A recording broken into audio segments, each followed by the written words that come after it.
So today we're going to show you how to use Flowpoint Grout, which in my opinion is the strongest grout you can buy. The best of the best. Connor's got bacon, sausage and tomato ketchup. Nice. And I got bacon, a mushroom and brown sauce. So this is the product we use. It's called Flowpoint from a company called Ultrascape. It's a rapid set grout that is also extremely flowable. It's almost the consistency of self-level compound. The first thing we do is remove these black covers on top of the drains. This enables us to get our fingers into the handles and remove the recessed manhole covers.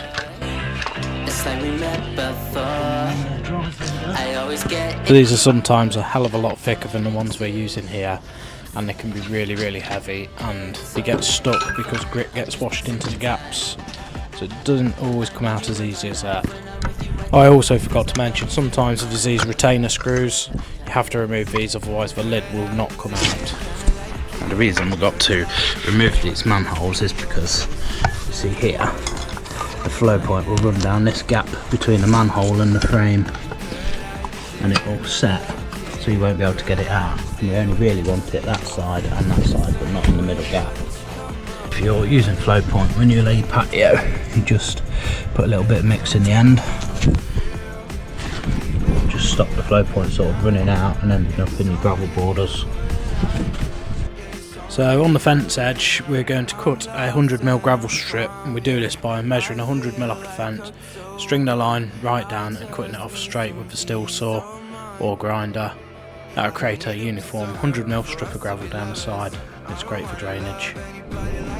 So when you're laying sandstone, not all the joints work every time. Right, sometimes you end up with a bit of a step. So you just have to trim the joint and make it right. So you can see me here walking over the patio, just making sure there's none with mist, so we can get all the joints looking the same. So you can see Connor here, he's marking 100mm off the fence every 6 foot. This will give us a line that we can follow with our saw.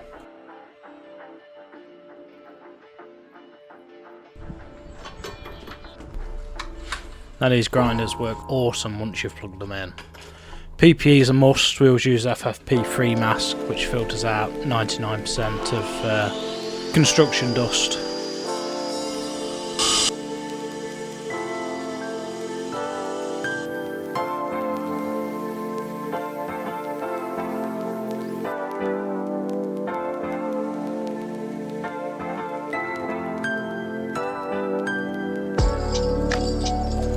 So once you've cut the edges, it's important to remove all the debris, any pieces of slabs that you've cut, any dirt. You've got to try and keep the joints as empty as possible really.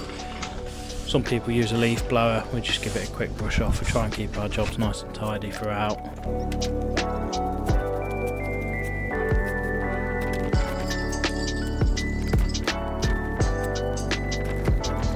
So once you've done your cutting, you've got to get rid of the dust. There's a bit of dust left over. But also you've got to dampen down the slabs. You're not going to fill the joints up with water. You've got to dampen the slabs, so the first thing you soak up isn't the dirty water out of the mix. So if you're still using resin grout for your patios, this is what Flowpoint's like after 5 years.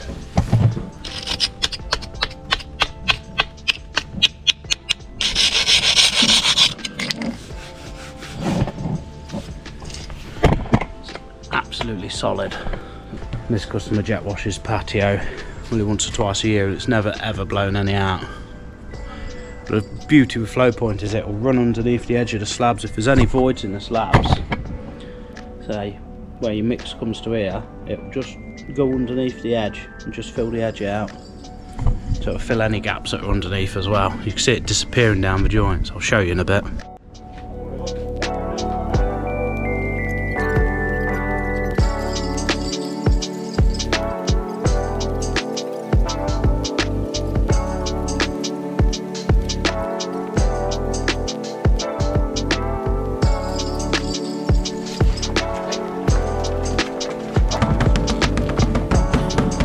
So it's important to use a clean bucket and clean water for your mixing. We'll make sure that there's no bits and bobs, any contaminants in the bucket sort. like nice and clean.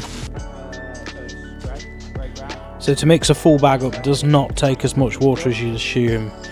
The Flowpoint has a super plasticizer in, that's what makes it go off so quick, but it also lets you not use much water. It does say on the bags how much to use, but we've used it that often, we sort of know roughly where to gauge the water. We've got masks, we've got masks sat here, and neither of you are wearing them.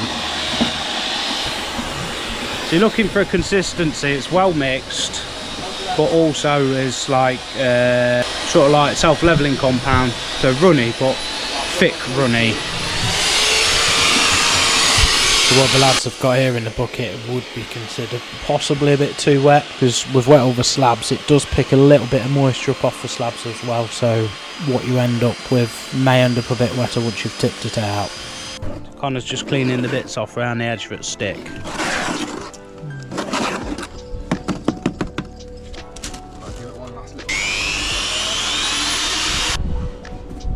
Do Squeegee? Yeah? Yeah. Alright, what do you want me to? Yeah, just chill out. Just chill, mate. Just what? Twiddle my thumb. Yeah, it disappears down the joints. Oh, it's just. Scrape that out for us then. Yeah, scrape the bucket out, finally. Look. It's going to swallow a lot, this, isn't it?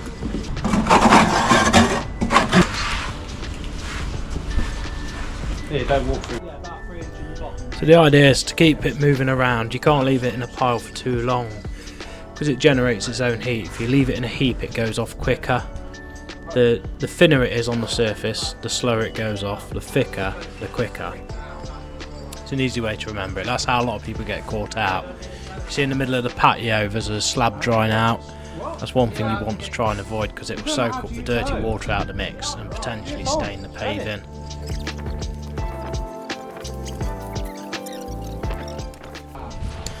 So you can see it here doing its thing, running under the joints and in the little gaps and that. And if you work from the fall of your patio, so the highest point of the patio towards the lowest point, if there is any water in there, it will seep down heavier than the water, push the water out the joints if there is any. That's what you can see happening here, it's just pushing the water out. Yeah, it searches for all the little voids, fills them in. It never comes out. I must mention, we're not sponsored at all by Instamac, the company that makes this stuff. We just really like using it. So the idea is to squeegee off as much as possible and get the surface as clean as possible before you start wash buoying. So the things we're using here, they're called wash buoys. Now different people do this stage in different ways. Some people use a jet wash and just lightly blast the residue off. We found using a wash buoy, you don't get any efflorescence, and also it doesn't pull any of the stuff out of the joints, it just glides over the top and leaves the joints completely full. So that's how far 2 bags have got us.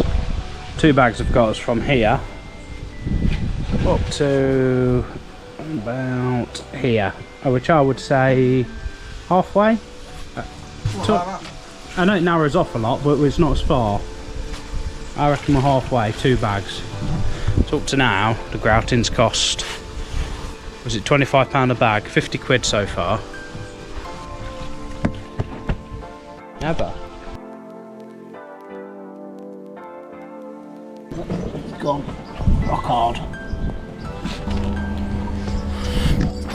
So dampen down the paving again, get another mix on, repeat the process. If any eagle-eyed viewers out there will see Connor has been wearing his mask to protect his lungs, which is great.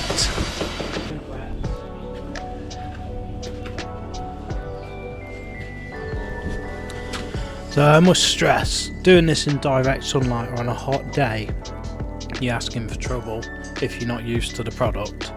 An overcast or cloudy day, or even a little bit of mizzle in the air, is absolutely perfect for this product. Once it starts setting in the joints, you can give it a light sprinkling of water just to help you get rid of the surface dirt.